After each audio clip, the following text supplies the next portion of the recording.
Good morning, kindergartners. Today I'm going to read you a story, another story about Curious George. This one is called Curious George Takes a Job. We're going to see what happens when Curious George leaves the zoo.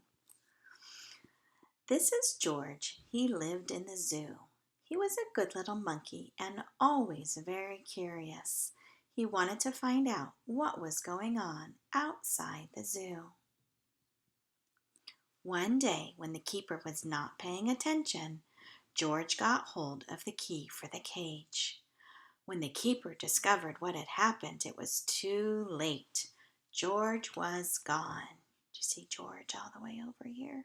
He got away. Where was George? They looked for him everywhere, but they could not find him.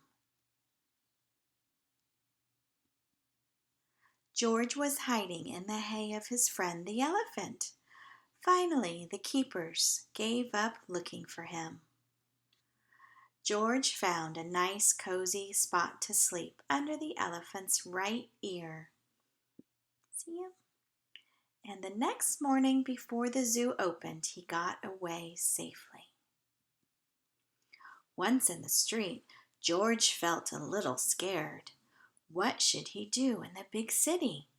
Maybe he could find his friend, the man with the yellow hat, who had brought him over from Africa a long time ago. Only George did not know where he lived. There was a bus stopping at the corner. George had never ridden on one. Quickly, he climbed a lamp post, jumped on top of the bus, and off they went. Now, is that the way you're supposed to ride a bus? I don't think so. Boy, busy city, huh? Now they were right in the center of the town. There was so much to see that George did not know where to look first. If only he could go on riding like this forever. But after a while, George got tired and a little dizzy. When the bus slowed down to turn onto a side street, George jumped off. There was a restaurant right in front of him. Something smelled good. Suddenly, George felt very hungry. The kitchen door stood open, and George walked right in. On the table was a big pot. Of course, George was curious. He had to find out what was in it. What does it look like, you guys? What do you think is in that pot? Can you guess?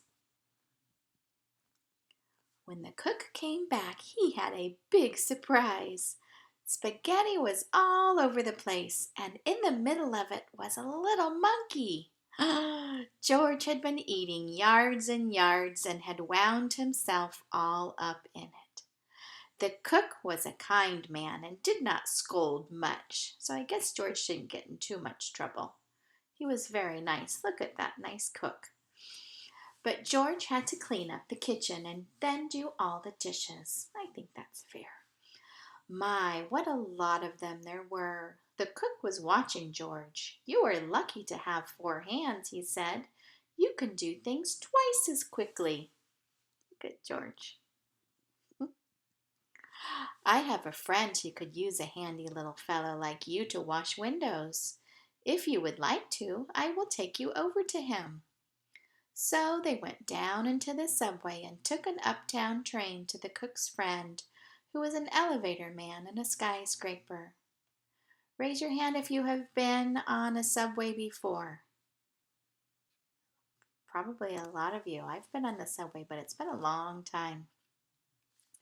So now he's going to meet the elevator man. So a long time ago, there used to be people whose job it was to help run the elevators. They would push the buttons for you. I guess that was a really fun job because I love pushing the buttons on an elevator, and I guess that was his job. So make sure people went where they were supposed to go.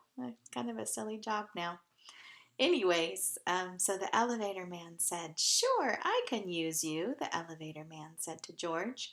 "I will give you what you need for the job. You can start right away. But remember, you are here for washing windows.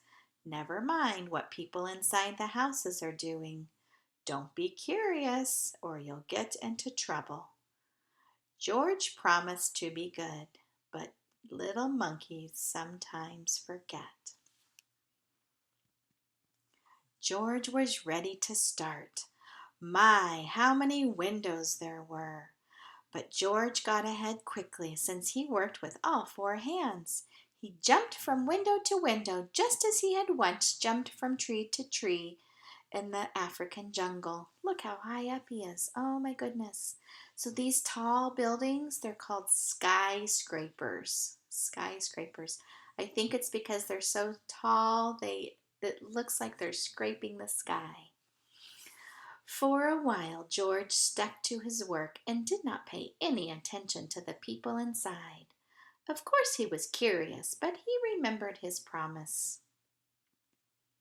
In one room, a little boy was crying because he did not want to eat his spinach. George did not even look, but went right on with his work. In another room, a man was taking a nap and snoring. George was sorry it was not his friend, the man with the yellow hat. He listened to the funny noise for a while and then went on working. But what was going on in here? George stopped working and pressed his nose against the window. Two painters were working inside. George was fascinated. Painting looked like a whole lot more fun than washing windows. Uh-oh. The painters were getting ready to go out for lunch. The minute they left, George climbed inside. What wonderful paints and brushes they had! George could not resist. An hour later, the painters came back. They opened the door and stood there with their mouths wide open. The whole room had changed into a jungle with palm trees all over the walls, and a giraffe and two leopards and a zebra. And a little monkey was busy painting himself on one of the trees. Then the painters knew what had happened. Wow, I guess if you wanted your room to look like a jungle, it would be good, but I'm guessing that these people did not ask their room to look like a jungle. Luckily, George was close to a door. He ran out as fast as he could. After him ran the two painters, then the elevator man, and then the woman who lived in the place. "Oh, my lovely room," cried the woman. I guess she's not happy. "Don't let him get away." George headed for the fire escape. George reached the end of the fire escape. The others had not caught up with him yet.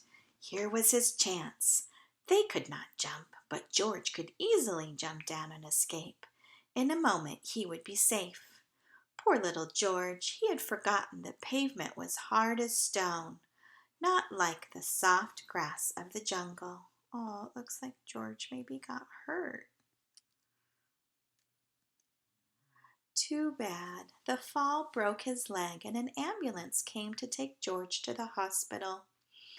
"He got what he deserved," said the woman, "making my apartment into a jungle. Indeed."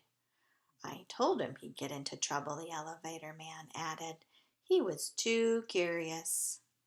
George had to lie in bed with his leg high up in a plaster cast. He was very unhappy, and it had all started out so nicely. If only he had not been so curious, he could have had a lot of fun. Now it was too late.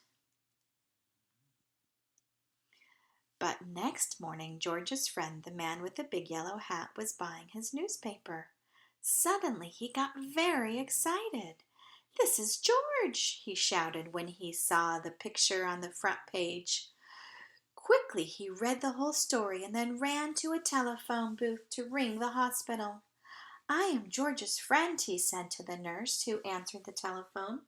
"Please take good care of him so that he will get better quickly. I want to take him to a movie studio and make a picture about his life in the jungle. Don't let him get into any more mischief until I can take him away." Well, we'll see. Finally, the day came when George could walk again. "Your friend is going to take you away this morning," said the nurse. "Just wait right here for him and don't touch anything." As soon as George was alone, he looked around at all the strange hospital things. "I wonder what is in that big blue bottle," he thought. So he's looking at this big blue bottle right here. George was very curious. It smelled funny. Suddenly his head began to turn. Then he felt as if he were flying. Oops, hang on. Then rings and stars danced before his eyes. Then everything went dark. So in that blue bottle is what they use if you're going to have an operation or something to make you go to sleep. So it did its job because poor George fell asleep. And this is how the man with the yellow hat found George when he came to call for him. They picked him up and shook him, but they could not wake him up. He was so fast asleep that finally they had to put him under the shower. How surprised he was when he woke up. I don't think George looks very happy, but they're so happy he's awake. George said goodbye to the nurse and the kind doctor. Then he and the man with the yellow hat got into the car to drive to the movie studio. In the president's office, George had to sign a contract. Now he was a movie actor. In the studio, George was kept so busy all the time that he forgot to be curious. He liked the jungle they made for him and played happily there. And when the picture was finally finished, George invited all his friends to see it. The doctor and the nurse and the ambulance driver, the man from the newsstand, the woman and the elevator man, and the two painters, and the cook and the reporter, and all the keepers from the zoo.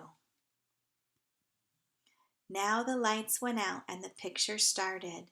"This is George," the voice began. "He lived in the jungle. He was a good little monkey, but he had only one fault.